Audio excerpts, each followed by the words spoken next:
Once upon a time, in a kingdom where the moon hung low and the wind whispered secrets into open windows, there lived a queen who had everything except peace. Her name was Queen Amarya, and she ruled the land of Valerian, a kingdom so wealthy that even the stones in the road were smooth from centuries of abundance. Her palace doors were carved from ancient trees. Her crown was heavy with gold. Her people bowed low when she passed, but every night, when the palace lamps were extinguished and the world fell silent, the queen lay awake.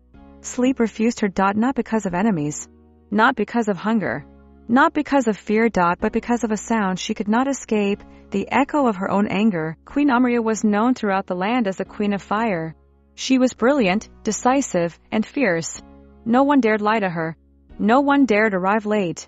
No one dared disappoint her twice. If a servant broke a cup, they were dismissed.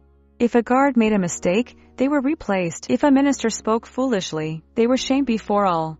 Strength is the only language people understand, the queen often said, and mercy makes a ruler weak. The people feared her, and fear kept the kingdom orderly.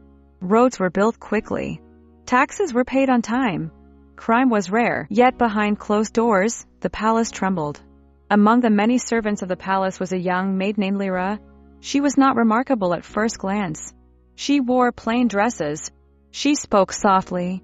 She walked as if she did not wish to disturb the air itself. But Lyra had eyes that noticed everything. She noticed how the queen's hand shook when she thought no one was watching.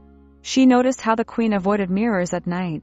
She noticed how anger always came after silence, never before it.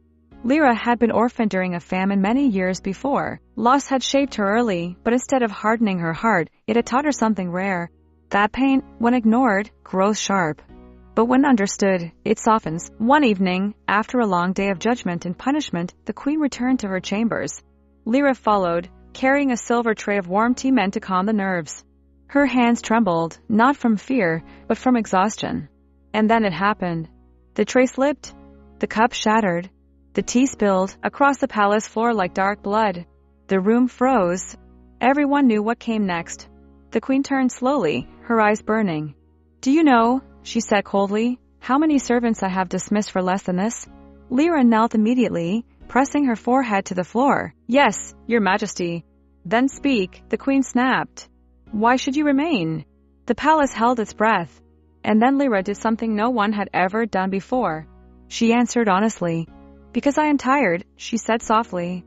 "And so are you." No one had ever spoken to the queen like that. The guards reached for their swords. The queen raised her hand, stopping them. Her voice was dangerous calm. "What did you say?" Lyra lifted her head.